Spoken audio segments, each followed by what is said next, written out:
ಶರಣು ಶರಣಾರ್ಥಿ. ಇನ್ನು ಚಿನ್ಮಯ ಜ್ಞಾನಿ ಚನ್ನಬಸವಣ್ಣನವರ ವಚನ. ಗುಬ್ಬಿ ಹೆರರ ಮನೆ ತನ್ನ ಮನೆ ಎಂಬಂತೆ ಧರೆ ಧನ ವನಿತರು ಎನ್ನವರು ತನ್ನವರೆಂದು ಹುರಿ ಹುರಿ ಸಾಯುತ್ತಿದೆ ಜೀವ ಸರ್ವಕರ್ತ ಕೂಡಲ ಚೆನ್ನ ಸಂಗಯ್ಯನೆಂದರಿಯದೆ. ಇಲ್ಲಿ ಚಿನ್ಮಯ ಜ್ಞಾನಿ ಚನ್ನಬಸವಣ್ಣನವರು ಈ ವಚನದಲ್ಲಿ ಏನು ಹೇಳ್ತಾರೆ ಅಂದರೆ, ಒಂದು ಗುಬ್ಬಿ ಒಂದು ಮನೆಯಲ್ಲಿ ವಾಸ ಮಾಡುತ್ತದೆ.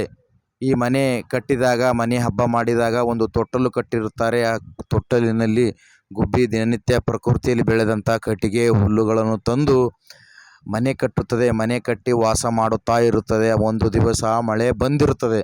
ಬಂದಾಗ ಮತ್ತೊಂದು ಗುಬ್ಬಿ ಹೊರಗಿಂದ ಬಂದು ಮನೆಯಲ್ಲಿ ಕೂತ್ಕೊಂಡಿರುತ್ತದೆ. ಅದು ಮತ್ತೊಂದು ಗುಬ್ಬಿ, ನಿನಗೆ ಹೋಗು, ಇದು ನನ್ನ ಮನೆ ಅದ, ಇದು ನಿನ್ನ ಮನೆ ಅಲ್ಲ ಅಂತಂದು ಹೇಳಿ ಅದಕ್ಕೆ ಓಡಿಸಾಕ್ತದೆ ರೀ.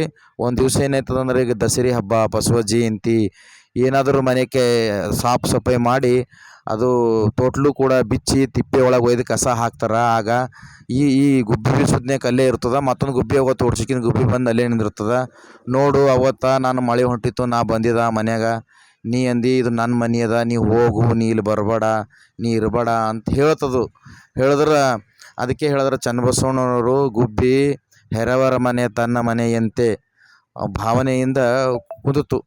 ಆದ್ರೆ ಇವತ್ತು ನಿನಗೆ ಮನೆ ಕಟ್ಟಿನವ್ರೆ ಮನೆ ಹೊರಗೆ ಹಾಕ್ಯಾರ ಅಂದ್ರೆ ತಿಳ್ಕೊ, ಈ ಪ್ರಕೃತಿ ಸಹಜ ಗುಣ ಅದ. ಪ್ರತಿಯೊಬ್ಬ ಎಂಥ ಮನೆ ಕಟ್ಟಲಿ, ಏನೇ ಕಟ್ಟಲಿ, ಒಂದು ದಿವ್ಸ ಮನೆ ಹೊರಗೆ ಇರಲೇಬೇಕು, ಮನೆ ಹೊರಗೆ ಹೋಗಲೇಬೇಕು. ಹಂಗೆ ಬಸವಣ್ಣವ್ರು ಕೂಡ 12ನೇ ಶತಮಾನದಲ್ಲಿ ಬಸವಾದಿ ಶರಣರಿಗೆ ಇವ ನಮ್ಮವನೆಂದೆನಿಸಿದರೆ ಎಂದು ಜಾತಿ ಮತ ಪಂಥ ಭೇದವಿಲ್ಲದೆ ಎಲ್ಲರನ್ನು ನನ್ನವರು ಎಂದು ಅನುಭವ ಮಂಟಪದಲ್ಲಿ ಪ್ರವೇಶ ಮಾಡ್ತಿದ್ರು. ಮತ್ತು ಸಾರ ಸಜ್ಜನರ ಸಂಘವೇ ಲೇಸು ಕಂಡೆಯ, ದೂರ ದುರ್ಜನರ ಸಂಘವೇ ಭಂಗವಯ್ಯ. ನಾವು ಯಾನೇ ಸಂಘ ಮಾಡಲಿ ಸಜ್ಜನರ ಸಂಘ ಇರಬೇಕು. ದುರ್ಜನರ ಸಂಘ ಅದು ಒಳ್ಳೆಯದಲ್ಲ.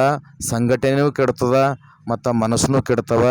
ಮತ್ತು ಒಬ್ಬರು ಡಂಬೂರಾಟದಂತೆ ಬಸವ ತತ್ವಗಳನ್ನು ನಟನೆ ಮಾಡ್ತಾರೆ.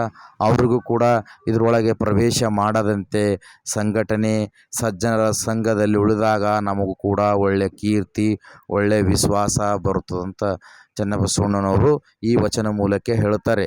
ಧರೆ ಧನ ವನಿತರು ಎನ್ನವರು ತನ್ನವರೆಂದು ಹುರಿ ಹುರಿಯಾಗಿ ಸಾಯುತ್ತಿದೆ. ಈ ಮನುಷ್ಯ ಹಣ, ಆಸ್ತಿ, ಬಂಗ್ಲೆ ಎಲ್ಲ ಬಂದಾಗ, ಸಂಪತ್ತು, ನಮ್ಮ ಸಂಬಂಧಿಕರು ಬಡವರಿದ್ದರು, ಅವ್ರು ಶ್ರೀಮಂತರಿದ್ದರು ಅಂದ್ರೆ ಅವ್ರು ನೋಡೋ ದೃಷ್ಟಿ ಒಂದು ದೊಡ್ಡದು, ಒಂದು ಸಣ್ಣದು ಹಾಗಾಗಿರ್ತದೆ. ಇದು ಶಾಶ್ವತ ಅಲ್ಲ. ಗೋಡಿ ಮ್ಯಾಗಿನ ಸುಣ್ಣ ಯಾಕೆ ಭೀ ಬಿಸಿಲಿಗೆ ಉಳಿ ಬೀಳ್ತದೆ. ಹಂಗೆ ಇದು ತಿಳ್ಕೊಂಡು ನಡಿಬೇಕು ಮನುಷ್ಯ. ಎಲ್ಲ ನಂದು ಅಂತ ಮೋಹಕ ಹುರಿಯಾಗಿ ಸಾಯ್ತಾ ಇದ್ದಾನೆ. ಹುರಿಯಾಗಿ ಸಾಯುತ್ತಿದೆ ಈ ಜೀವ ಸರ್ವಕರ್ತ. ದಿನನಿತ್ಯ ಈ ಮನುಷ್ಯನ ಶರೀರವು ಮುಪ್ಪಿನ ಕಡೆ ಹೋಗ್ತಾ ಇರ್ತದೆ. ಸಾವಿನ ಮನೆ ಸೇರ್ಬೇಕಾಗಿ ಇರ್ತದೆ. ಇದ್ರ ವಯಸ್ಸಾಗ್ತಾ ಇರ್ತದೆ. ಆದರೂ ನಮ್ಮ ಒಳಗೆ ಏನಿರ್ತದೆ, ಅಹಂಕಾರವನ್ನು ತುಂಬಿಕೊಂಡಿದ್ದಿರ್ತದೆ. ಅದರ ಸಲುವಾಗಿ ಚನ್ನಬಸವಣ್ಣನವರು ಹೀಗೆ ಹೇಳ್ತಾರೆ. ಕೂಡಲ ಚೆನ್ನ ಸಂಗಯ್ಯನೆಂದು ಅರಿಯದೆ. ಸಂಗಮನಾಥನ ಅವ ಪರಮಾತ್ಮ ಹನ, ನಮಗೆ ಹುಟ್ಟಿಸಿನವನ ಅಂತ ತಿಳ್ಕೊಂಡಿಲ್ಲ, ನಾವು ಮರ್ತು ಬಿಟ್ಟಿದ್ದೀವಿ.